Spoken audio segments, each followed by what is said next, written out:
If you're replacing a failed septic system, you then don't have to go through the process. But if you are adding a bedroom, changing the footprint of the house, doing anything to the structure of the house itself, you'll have to go through this permitting process as well. You're also exempt if you do a replacement system and you're already in disturbed soil, meaning a lawn area or something like that, then you're exempt also. Grandfather lots. That's probably one of the biggest questions that I get, and I'm sure Deb gets it, on grandfather lots. How many people here have property that was developed prior to 1968? All right, keep your hands up. How many people here, with their hands up, have 2-bedroom homes? Or seasonal. Or seasonal. All right, so grandfathered rights, prior to 1968, starting in 1967, you're grandfathered for 2 bedrooms. If your home today is greater than 2 bedrooms and you did not get any type of permits to increase the size of it from 2 to 3 to 4 bedrooms, whatever the size may be, you or the state can come to you and say, you only have 2 bedrooms. You could have pick a date, 1980, you did an expansion, the town gave you a building permit to go from 2 bedrooms to 4 bedrooms. You didn't go through the state permitting process, and now your system fails. The state will come back to you and only approve your septic system for a 2-bedroom home unless you can prove you have the soil area, your lot is large enough. In order to get that approval for a 4-bedroom home with an on-site well, you're looking at a lot area, probably a minimum size of 30,000 to 35,000 square feet in order to get an approval for a 4-bedroom home. And this is where it gets really tricky, is when they come and they do the evaluations when they come through. What they've been doing in the last few years is if the room has a bed but doesn't have a closet, it's not a bedroom. But you have to look at it this way, because for these small camp lots, you're lucky if you have a closet in the whole place. So my suggestion to you guys is you always want to monitor your assessment card at the town level, because that will tell you how many bedrooms are there, whether it's a year-round house or a seasonal. Because like Gary said, if it was a 2-bedroom seasonal, meaning it's labeled cottage on your assessment card, and you made it a year-round in '87, but you don't meet your lot loading, they can kick you back down to a seasonal status. And basically what that does for you guys is you can still, the system is designed exactly the same whether it's seasonal or year-round, but you couldn't and then sell it to someone else for a year-round structure, because they will put on the permit seasonal. And that's really critical. And the state regulations for seasonal is 9 months out of 12. So with the grandfather lots, the other important thing here I didn't mention is tax cards, as Deb mentioned. But the other one is I have had occasions where the state would take an affidavit from the original owner. So example is it's a 3-bedroom home, no tax cards saying it's a 3-bedroom back to '67. They found the original owner, they filled out an affidavit, signed it, had it notarized stating that the home was a 3-bedroom home when they owned it in 1967. So that will work on some occasions. General policies for lot of records: you cannot encroach any closer to a wetland or a body of water than the existing EDA. EDA is the effluent disposal area.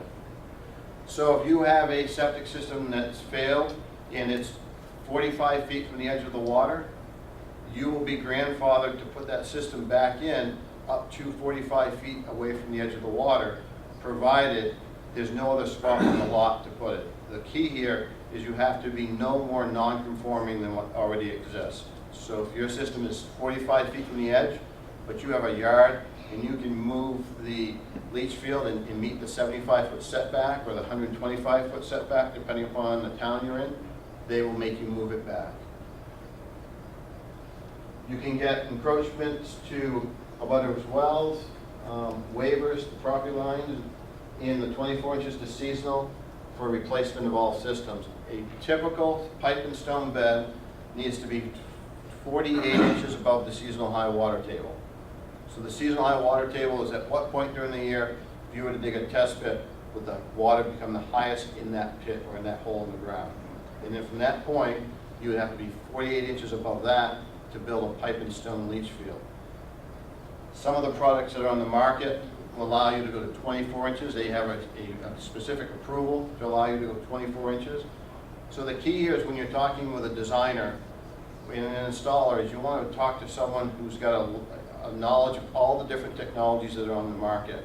There isn't one technology that best fits every single site in New Hampshire. It could be a combination of a couple different products that you mirror together or use together to make it work for your property. So having a designer who, as I say, has a toolbox of knowledge of all the different products, how they're used, and has done waterfront island property is important to have that versus I hear it all the time. I got the old timer out there who only will design with one technology or pipe and stone, and then it becomes really difficult for that to work for the homeowner. So water use in a home, about 20% is from your laundry and dishes. Black water is this right here. 45% of it comes from the toilets, 30% from bathing, about 5% comes from cooking. So this right here, this 45%, that's what is called black water versus gray water. Gray water is everything except what's coming out of your toilets, everything that you're not flushing down the toilet. So a septic tank. This is sections we're going to get into, not great detail, but talk about the functions of a leach field. So the septic tank here is an anaerobic portion of the septic system. No oxygen inside the tank, or very little oxygen, less than 1%. It's the anaerobic process. That process is what breaks down the solids into suspended solids. So you got an inlet coming in, and then you've got a baffle in here. What that baffle does is drop the solids down below the surface. And there's three important parts of a septic tank. Is the sludge in the bottom. That's everything that settles out. The scum on the top. Anything that doesn't settle floats to the surface. Oils, grease, paper towels. And then on this end here is the outlet baffle. The outlet baffle goes lower into this clear zone, liquid level, right in through here. So this is what goes into your leach field, out the outlet pipe. This particular tank here has access over the inlet, access over the outlet, and has an alarm up in here because it has a filter in there. A lot of the newer systems being built that have effluent filters, you'll see on 50% of the time, they'll spec out a effluent alarm. And what that will do is if the filter becomes plugged over time with solids, this alarm will go off, and that just tells the owner that it needs to be pumped. The standard rule is that when a third of the capacity is used up with sludge on the bottom or scum on the top, the tank needs to be pumped out, is the general rule. And it's going to vary from homeowner to homeowner. You could have two homes identical to each other on the same neighborhood, one with an elderly couple, one with a lot of young children. The elderly couple may be pumping every 4 to 6 years. The ones with young children may be pumping every year to 2 years, depending upon their use. So on a septic tank, this is again the anaerobic portion of it. When the effluent comes out of it, it then goes into the leach field, which is the aerobic portion of the leach field. The bugs that come through, the bacteria that passes through here and goes into the leach field and the effluent, in order for that to break down and purify, it needs oxygen. It has to be in an oxygen-enriched environment in order for the process to work. So a lot of the leach fields that you see now, a lot of the fabric systems, or all the fabric systems and all the chamber systems have to be vented. And those candy cane vents that you have in your yard or you see in your neighbor's yard, they serve as a vent. They put oxygen, allow oxygen to pass through the soil, through the units, and bring oxygen into the microbes to allow them to break down the wastewater. How many of you here have cut their vents off? Nobody wants to admit to that. Oh, we don't have vents because they're so old. What happens here is a biomat builds up on the bottom of the leach field. And as that biomass builds up over time, it becomes to clog the soil profile, the soil particles. It reduces the efficiency of the leach field, and then you start getting ponding within the leach field, and eventually the whole system fails and backs up, and that's when you start needing to replace it. Now, high and low vent treatment, and then recharges into the groundwater. So this is what comes out of a standard septic tank effluent. This one here, is a dark photo. It's usually not that color. It's usually a little bit lighter. But when it does get to this color here, it's excuse me, it's beyond pumping. It should have been pumped a while ago. It should be a little bit clearer coming out of the tank than that. So now you can go into an aerobic system or an alternative treatment unit. What alternative treatment unit does is it still has the septic tank portion of it, because you still need somewhere to collect the solids. They need to settle out. You still need that anaerobic environment to break down those solids into suspended solids so they can pass through the system. But then you have a chamber in here, or a unit, which is the aerobic portion of it. And that aerobic portion of it puts air into the bottom of the tank. There's a number of different manufacturers out there. They do it from the bottom of the tank, spray nozzles from the top. But the whole idea is to take that center of the tank, or that chamber, and increase the oxygen from less than 1 and get your dissolved oxygen level upwards of 4 to 5%. Same as you would in like an environment like a fish aquarium. Think of it as a large fish aquarium. Inside here, typically there's some type of media, a plastic media, a fabric media. That media allows the bacteria to grow on. Best example to give you for that is if you were in a lab setting and you wanted to grow a culture, you need some type of dish, petri dish, for the culture to grow in. It has to attach itself to it. The media inside this aerobic system, all that is a house for it to live on. That's all it does. It does nothing more than give a surface area for the bacteria to cling to and to survive on. Because now this is an aerobic atmosphere, the same thing happens in here, which would have happened in a traditional system in the leach field. You get carbon or sludge that builds up. To keep that carbon and sludge from going into your leach field, you need a settling chamber, clarifying chamber. But by doing a pre-treatment unit, it then allows you to go to a smaller leach field, and in some cases upwards to a 90% reduction in the size of your leach field by going to an aerobic system. So here's an example: pipe and stone, 4-bedroom, 12-minute perk rate. Pipe and stone bed would be 20 by 60 if you wanted to do a pipe and stone leach field. If you went to concrete or plastic chambers and you took the 60% or the 40% reduction, well, there's a footprint of the field for a chamber system. If you went to a fabric-based system, well, it's a much smaller field, downwards of 50%, maybe a little bit smaller. One of the things that you can do with the fabric-based systems is you can curve them, you can slope them on the profile, they can fit in very well to the contours of the land. They fit in, you can make them fit into the landscaping if the designer is creative and knows what they're doing. Now, if you go to an aerobic style system where you're doing the treatment that typically would happen up here in a large EDA, and you do it inside the tank, and then you come up with a smaller leach field, somewhere between 75 to a 90% reduction in the size of the leach field.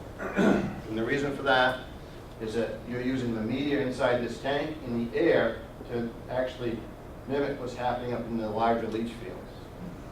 So if you look at the pipe and stone, 1,200 square feet of surface area. If you go to an aerobic system, typically inside one of their tanks, they have a surface area in there that will exceed 1,200 square feet, 900, 1,200, 1,500 square feet, and that's how they're able to do it. This slide here just gives you an idea on a particular, this is a waterfront property. They utilized a aerobic treatment unit here, and that was the size of the leach field. That leach field ended up being 5 by 20, 100 square feet. They did look at going with a large diameter gravellous tube, which would have been the blue area. That was 330 square feet. And the next option course, was the vents that had to be put in order to get air into it. And then this line out here would have been a standard pipe and stone. That lot is 750 square feet. So you can see here on a lot the different technologies, and they ended up going with the smaller one just so it fit better on the lot. And this is where it comes into having a designer that knows the different technologies and can show you on paper and demonstrate what the effects are going to be on the property. This is the effluent typical going into a leach field that's untreated. This is the typical effluent going into a leach field that's gone through the aerobic process.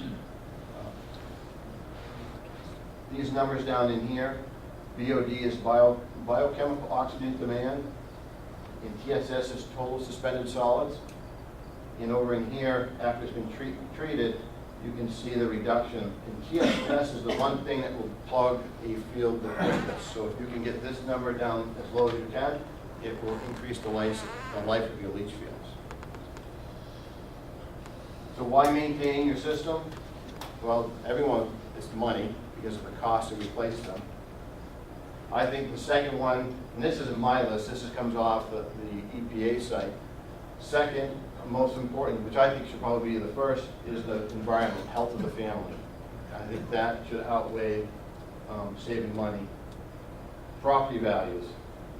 How many times have a neighbor or someone that went to sell their piece of property and this happened?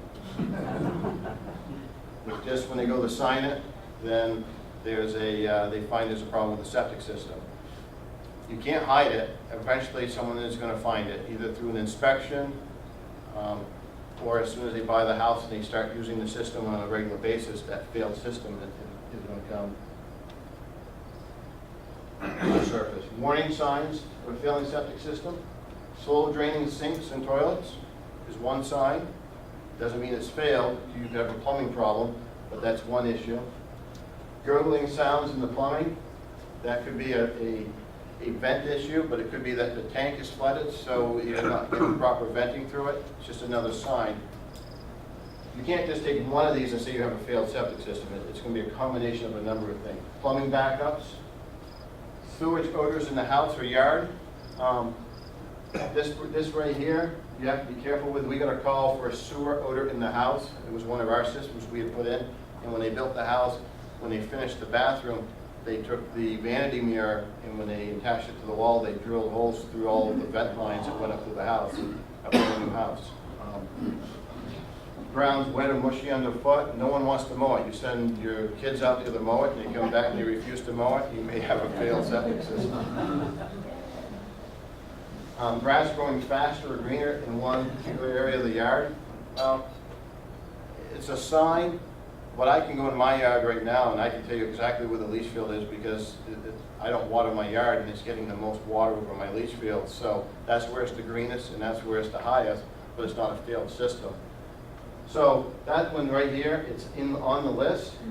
But if you go out and look at a piece of property and you've got high lush grass in one area, it may be an indicator, but it's not a positive indicator without some other factors for a failed system.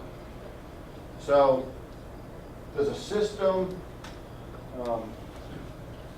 surface failure. Does effluent, how many people in here think it has to be coming out of the ground for the state to call it a failure?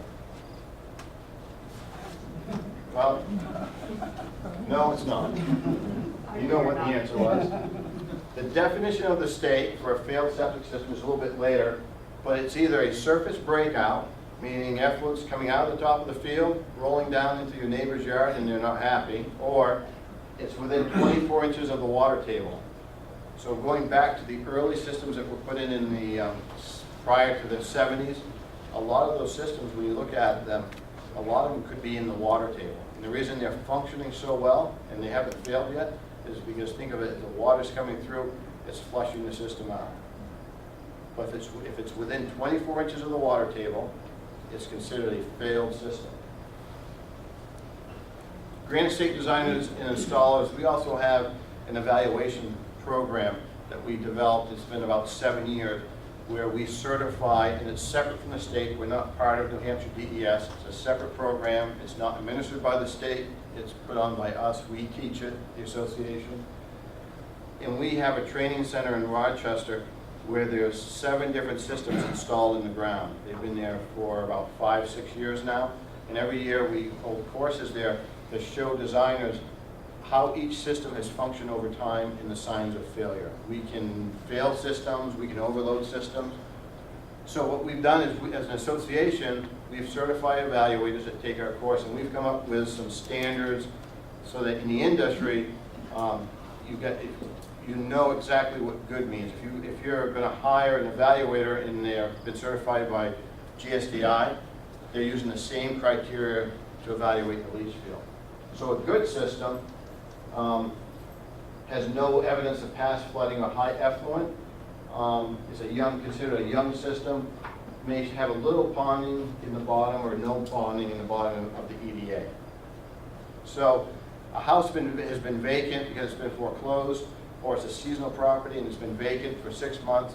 An evaluator can come out with no water going into that system, no effluent, do an evaluation of it, and determine if it's ever flooded in the past by the soil morphology or the profile from digging through the system to see where it's flooded and how high the water is. A fair system will have some ponded effluent in the bottom of the system. We've been on jobs where they have done an inspection and they've done one hole and they've found a couple inches of effluent ponded in the bottom of the leach field, and they've signed it off as a failed septic system. It's not a failed septic system, it's in fair condition. Poor, nearing the end of its useful life, it's not yet failing, but it's going to fail. During an evaluation, what you have to be careful with these here, especially on a real estate evaluation, is someone is selling a house and there's an elderly couple in there that want to retire to Florida, low water use, and then the family of 5 kids move in. And then there's going to be an impact. So an evaluator needs to pay attention to the system and the soil, D-rocks, and there's a lot of steps to go through it. If you're having a soil evaluation done and the evaluator is digging one hole, I suggest you find a different evaluator. A lot of times if the system is found as failure, unless it's an obvious failure with a surface breakout, a lot of times a second opinion is warranted.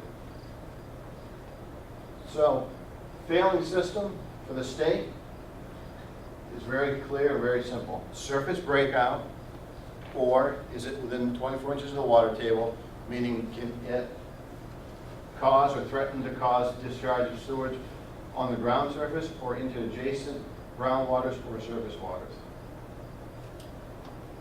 So, pipe and stone field, you've got bark mulch, vegetation on the top. And this is a septic system, this is pipe and stone. It could be the Elgins, it could be Chambers. In this illustration, it could be the EnviroSeptic. Bright soil colors in and around the leach field, they're going to be reds, they're going to be yellows, they're going to be bright. They're not going to be washed out, they're not going to be the gray colors.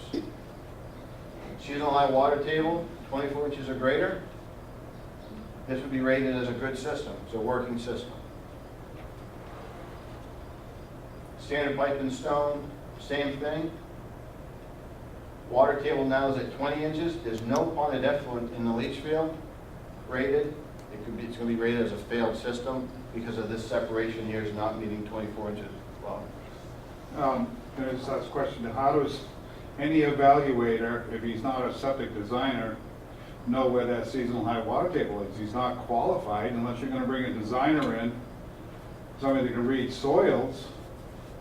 How can anybody determine that 4 inches to declare that failed? That's a great question, and that's why we suggest when you're going to do an evaluation that you hire someone that's got the experience or expertise in failed systems and in designing systems so they know what they're looking at. There's a lot of home inspectors out there that don't know this in here. Again, the evaluators are usually in the septic industry and they're not designers. There's 2 different entities there. Yep. You have your designer, you have your installer, you have your inspector. They usually don't overlap. There's very few that people that are gonna overlap, they're gonna tell you both of those things. What I can say for the evaluator program at GSDI, a high percentage of the evaluators are also designers at GSDI. Now, here's another system, same condition, seasonal high water table, but there's some discoloration on the top here. And even if